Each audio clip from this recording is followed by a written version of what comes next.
Malam itu, Meisa bersama 3 temannya hendak melakukan perjalanan ke Inggris untuk pernikahan Melissa dengan kekasihnya. Mereka mampir ke pom bensin untuk mengisi bahan bakar. Lisa pun keluar dari mobil dan masuk ke minimarket pom untuk membeli jajan. Disusul oleh Melissa yang membeli minuman. Saat akan membayar belanjaannya, Melissa bertemu seorang pria yang hendak mengambil uang dari mesin ATM. Namun tampaknya, ia mengalami kendala. Melissa yang mengetahuinya, datang membantu dengan memberikan uang pada laki-laki itu. Melissa dan teman-temannya kembali melanjutkan perjalanan.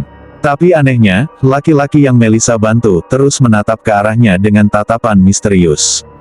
Esok paginya, Melissa dan kawan-kawan berhenti di rest area untuk beristirahat.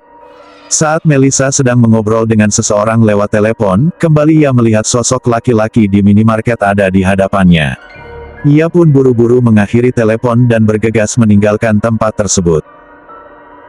Mencoba mencari jalan pintas agar lebih cepat sampai, Lisa menyarankan pada Melissa untuk potong kompas lewat rute lain.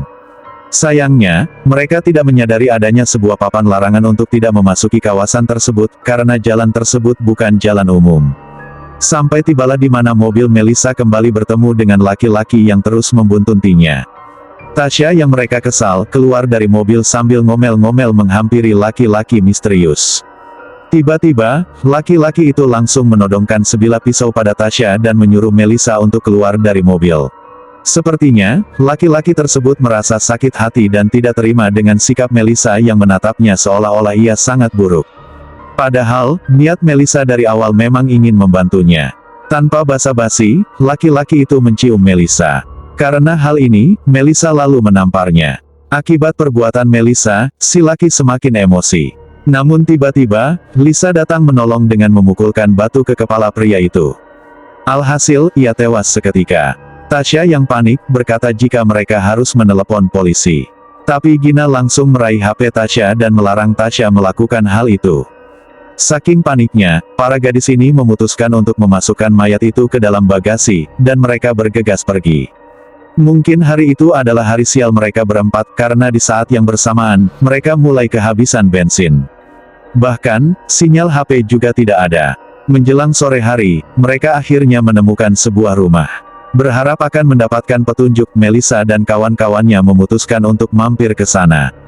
Gina mencoba untuk mengetuk pintu rumah itu beberapa kali. Tapi karena tidak ada jawaban, mereka mencoba menyusuri bagian belakang rumah dan di sanalah mereka bertemu dengan seorang wanita bernama Perkins. Karena sama-sama terkejut, Melissa lantas bercerita jika mobilnya kehabisan bensin. Perkins pun agak heran bagaimana mungkin Melissa bisa tersesat sampai ke rumahnya, padahal ia tinggal di tempat terpencil yang tidak banyak diketahui orang. Singkat cerita, Perkins mengajak Melissa dan yang lain masuk. Sementara itu, ia akan mencoba menghubungi tukang kebun yang mungkin bisa membantu Melissa.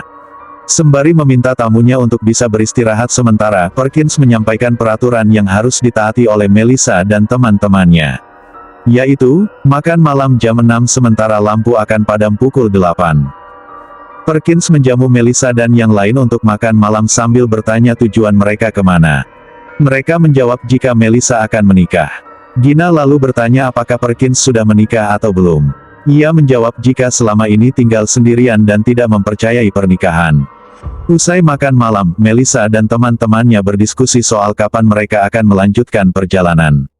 Apalagi, di mobil juga masih ada jasad pria asing yang belum sempat dikuburkan.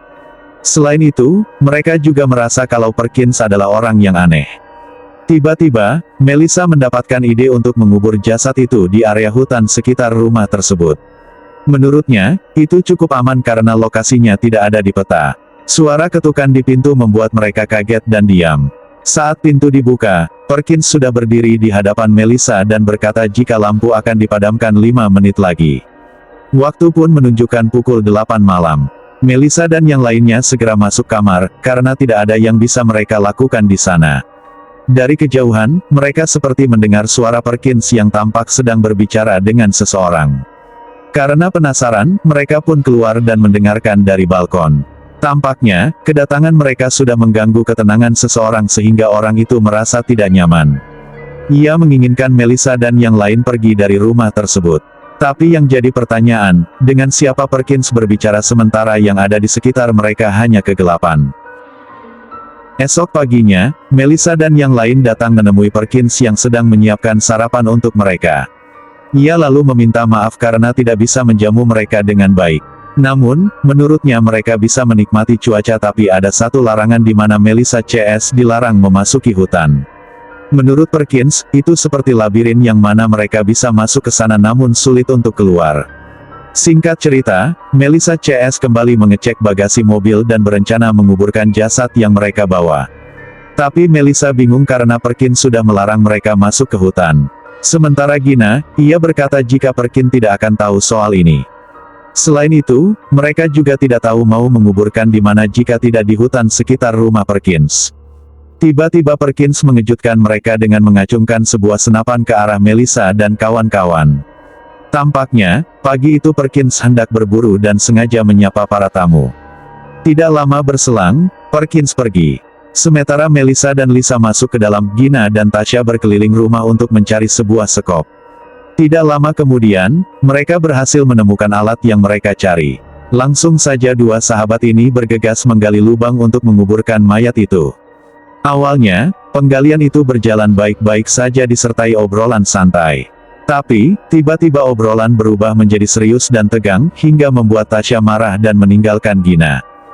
Sementara di tempat lain, Lisa merasa penasaran dengan figura foto yang banyak ditempel di dinding, namun tidak ada foto sama sekali.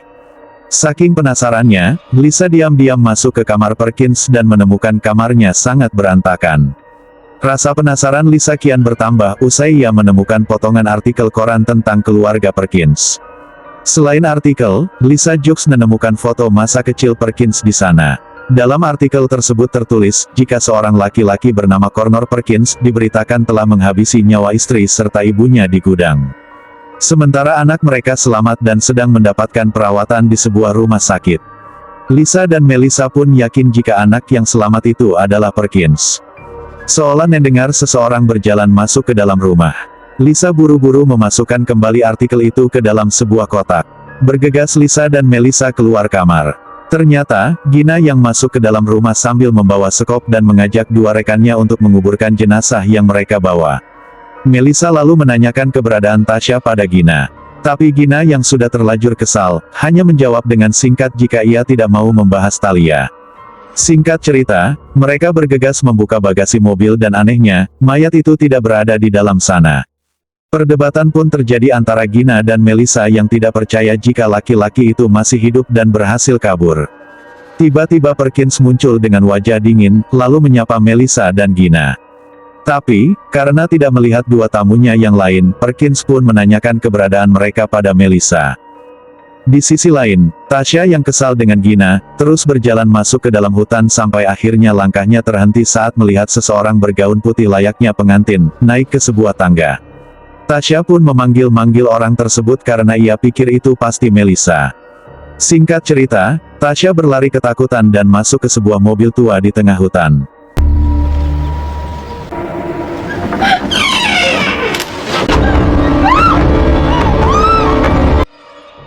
Scene berpindah pada Perkins dan tiga tamunya yang tengah menikmati makan malam. Dalam kesempatan itu, ia mengungkapkan kekecewaannya karena Melissa dan yang lain telah melanggar aturan Perkins untuk tidak masuk ke hutan. Ia pun juga akhirnya mengetahui jika salah satu dari tamunya hilang karena masuk ke hutan. Meskipun tidak banyak memberikan komentar, Perkins berharap jika tukang kebunnya besok pagi bisa datang. Sementara itu, Tasya yang masih hidup rupanya disandera di sebuah tempat oleh seseorang berbaju pengantin yang ia lihat sebelumnya. Di sana ia mendapatkan siksaan baik mental maupun fisik. Salah satunya adalah mulut yang dijahit. Scene lalu berpindah pada Melissa dan Lisa yang mengkhawatirkan keberadaan sahabat mereka yang tak kunjung pulang. Menjelang tengah malam, seseorang masuk ke kamar Gina yang tengah tertidur. Ia pun terbangun dan melihat sosok bergaun pengantin berdiri di ujung pintu. Berpikir jika itu adalah sahabatnya, Gina pun bangun dan mengikuti sosok tersebut menuruni anak tangga. Rupa-rupanya, sosok itu berniat jahat pada Gina. Ia berhasil menyeretnya ke sebuah lubang yang sebelumnya digali oleh Gina dan Tasya. Dan di sanalah ia mengeksekusi gadis malang itu. Dalam keadaan lemah dan terluka, Gina dikubur hidup-hidup. Keesokan paginya, Lisa dan Melissa mendatangi kamar Gina tapi tidak menemukannya di sana. Mereka lalu mencoba mencari keberadaan sahabatnya, sampai akhirnya, mereka menemukan jasad Gina terkubur setengah badan. Saat panik karena bingung harus berbuat apa, tiba-tiba suara klakson mobil mengagetkan keduanya. Lagi-lagi mereka dikejutkan dengan keberadaan jasad Tasya yang penuh luka dengan mulut terjahit. Dan tiba-tiba,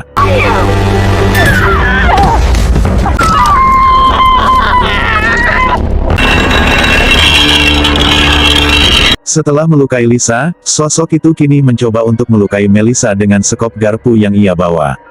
Untungnya ia berhasil melarikan diri. Singkat cerita, Melissa kembali ke rumah Perkins dan secara kebetulan ia melihat perempuan itu ada di luar rumah. Perkins lalu memberi kode pada Melissa untuk tidak bersuara dan masuk ke dalam. Perkins membawa Melissa ke sebuah atap dan mendapati tubuh Lisa ada di sana bersamanya. Seperti orang yang tak sadarkan diri, Perkins berkali-kali mengatakan jika ia sudah melarang Melissa dan yang lain untuk masuk ke hutan.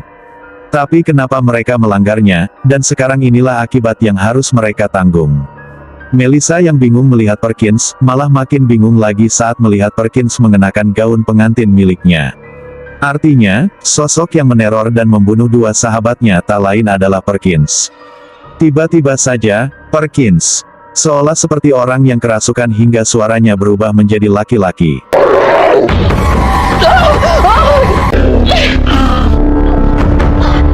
Perkins yang kerasukan arwah ayahnya, berbalik mengejar Melissa lalu mencekiknya. Singkat cerita, Melissa berhasil mengalahkan Perkins dan menghabisi nyawanya dengan gunting rumput. Kisah pun ditutup dengan selamatnya Melissa serta Lisa. Mereka berhasil meninggalkan desa tersebut usai menemukan jerigen berisi bensin. Sementara mayat dua sahabat mereka yaitu Gina dan Tasya, dikuburkan di pekarangan rumah Perkins.